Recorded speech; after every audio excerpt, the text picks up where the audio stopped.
Hello, everybody, and welcome. Happy New Year. It is so good to be back with you. It's been a little while. I had a brief hiatus where you're under the stewardship of Mr. Bland, but now I am back. It is good to be back.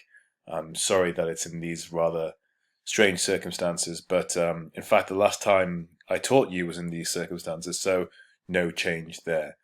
So look, I just wanted to start off by saying it sounds like you've been doing some great work on your coursework, and really now the onus needs to be shifted from my side anyway, away from the coursework towards your exam.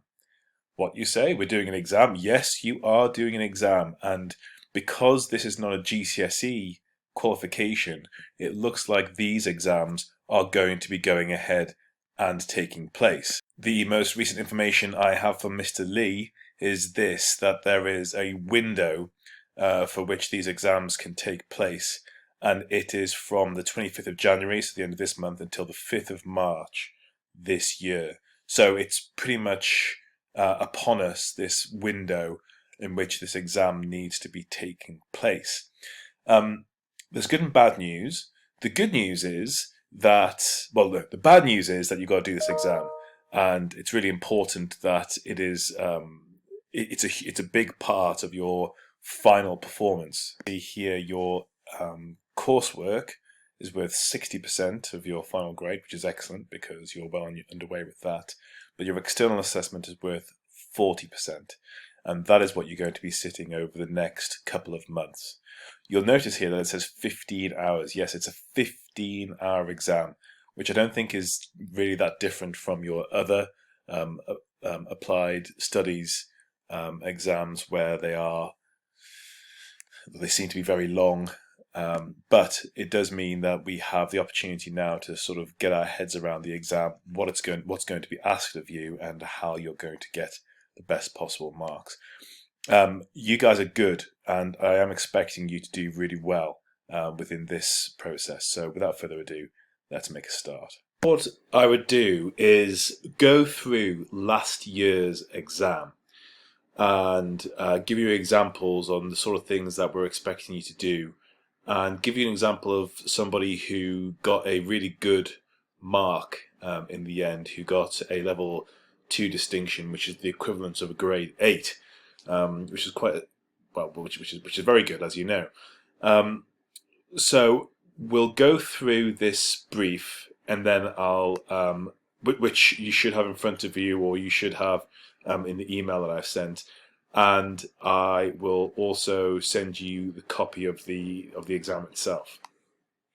Do bear in mind that this is a long exam. It's a 15-hour exam, so please don't be overawed by the amount that I'm about to show you. So here we go. This is the exam. This is what you're going to get, or something similar to this. You're going to get a brief which looks like this. Language Buddy is an exciting educational resource that allows young people to practice and learn foreign languages. The company hopes their classroom resources will encourage teachers in primary schools to make learning a new language fun and interactive. Language Buddy wants interactive media designers to present their ideas for their new resource for 2020. Ideas should be based on one language only. Language Buddy has asked you to produce an interactive media product for your chosen language. This product will be used as a learning resource by teachers in classrooms. You must aim the product at target audiences of children between 7 and 11, use appropriate assets to engage the target audience, for example, images, texts, animations, quizzes, games, etc. Show how your chosen language will be represented in the new resource packs for 2020. You will need to refer to each of these 3 client requirements within your interactive media product. You are not required to write any content for your product in your chosen language. Your chosen language is for the Language Buddy theme only. You have a total of 15 hours to complete the brief. So that's the brief. There you go. That's what you need to do. So you're making a new website for a new interactive language resource.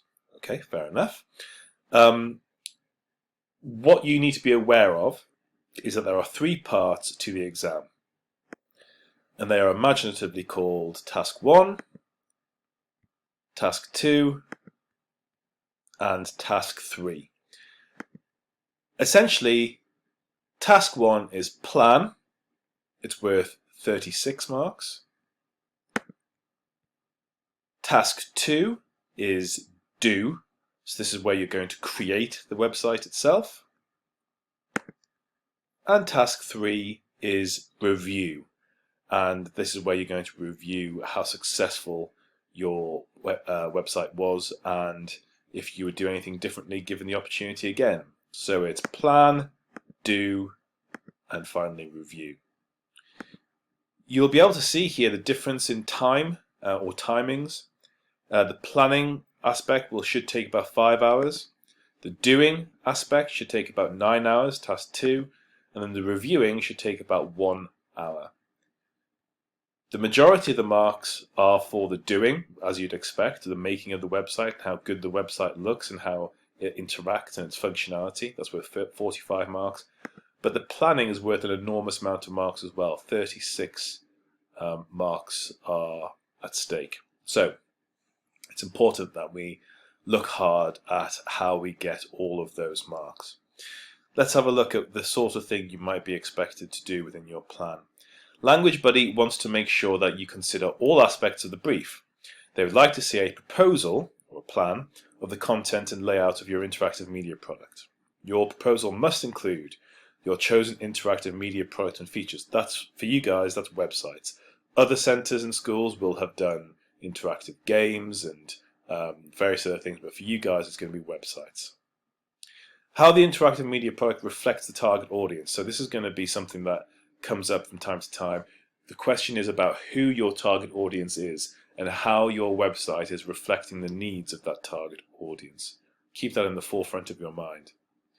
The layout of your interactive media product, so that is literally you planning what it is you're going to be putting on each web page and how the website is going to work.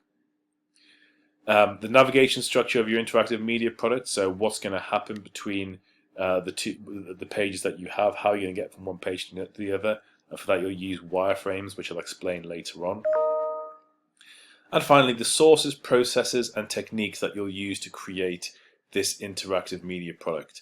Please don't be afraid by these terms of sources, processes, and techniques, because as it explains in the previous slide here,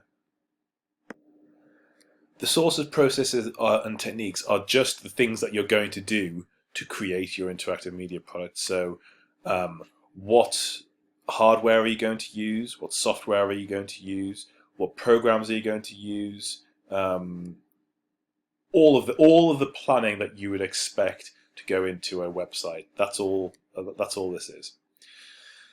So you can do it in a variety of different ways. You can do sketches, mind maps, you can do storyboards, all that sort of stuff. So anyway, that's what you need to do for task 1. So let's just jump straight into this and see what a good task 1 looks like. So let's have a look at Anna Addison Blight's work from last year.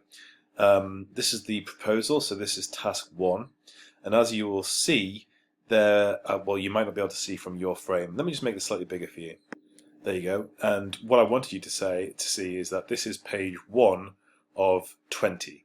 So do remember that this is 36 possible marks. It's 9 hours of work, and for that reason, there are a lot of pages. You'll notice that in these pages, there's not a huge amount of writing. Yes, there's some writing, but a lot of the pages are taken up by half-page images, which are screen grabs. So we're already up to page 10, and as you'll see, there is some writing, of course, which explains the visuals, but a lot of it is visual and visually based. So please don't be overawed by what you're seeing here. So let's go back to the start, and this is what you are going to work on today. The background and the product.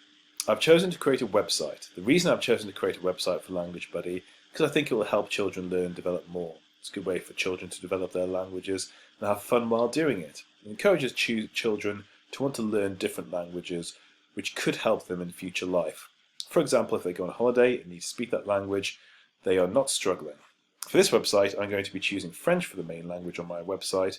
I think French is one of the most common languages which most people know and learn. Over 72 million people in the world speak French. It's the most common foreign language taught in England. Okay, so this is what you're going to do. Go ahead and open a new document. And you are going to call this, well, the first thing you're going to write down here, actually, let's just call it Task 1 Proposal.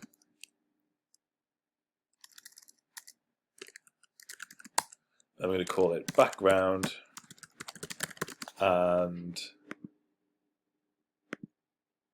Product. So in here, you're going to do exactly what Anna has done. You're going to explain why you've chosen to create a website rather than an app or a game. Why is a website going to be the best way of attracting your target audience of primary school kids? So go ahead, that's what I'd like you to do now. Go ahead and write in why you think a website is best for attracting the or engaging your target audience. Pause the video and just fill in the lines there, and you can use Anna's as a reference if you wish, but please don't copy and paste it. There's no point in doing that. Okay, the next thing you're going to do are the benefits of creating a website. That's the next task. And have a look at what Anna's done here. So the first benefit of creating a website is the ability for it to be seen on a search engine. I typed in language sites into Google and searched a number of sites that came up, and I will research them, as this will give me a wide range of ideas to put on my website, as it makes it better and more useful for children 7 to 11. I'll be looking at themes and colours and what these websites use, because I think it's important to know what themes and colour schemes are currently popular on websites aimed at my target audience. Also, the fonts and how many photos they have on their websites. I'll be looking at what they offer, like what games and interactive things they have on their website. Okay, fine. Thanks, Anna. That's great. What I want you to do, though, is I want you to do what she has said. So I want you to now look into a number of products which are currently online, which are language sites for primary school children. And what you're going to do then is copy and paste what you have, the screenshots of what you've got, into here. So if I was just going to quickly do this, I might say French language sites for children. Now, of course, you don't have to do French. It could be anything you want. And the first thing I want to do is I would want to take a screenshot of this, because it shows that I am Googling and doing some research. So I'm going to take a screenshot of this, which I will do now. And I'm going to put that into there. Well, I will anyway. I'll do that later on. Let's just see. I'll try that again. See if it works.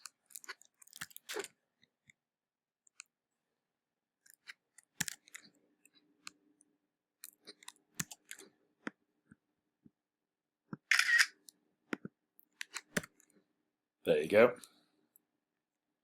So that's the first thing I will do. And then I might just jump in and choose one of these. Let's have a look. Dino-lingo. French for kids. Learn French for kids. Teach. Yep, okay, that looks good as well. So I'm going to do exactly the same thing. I'm going to screenshot this. Dino-lingo. 20% off. And I'm noticing that the majority of the colours here are blue, which might be useful to note later on. But just for now, I'm just going to populate my document with all of the screenshots of the research of the things that are currently available online.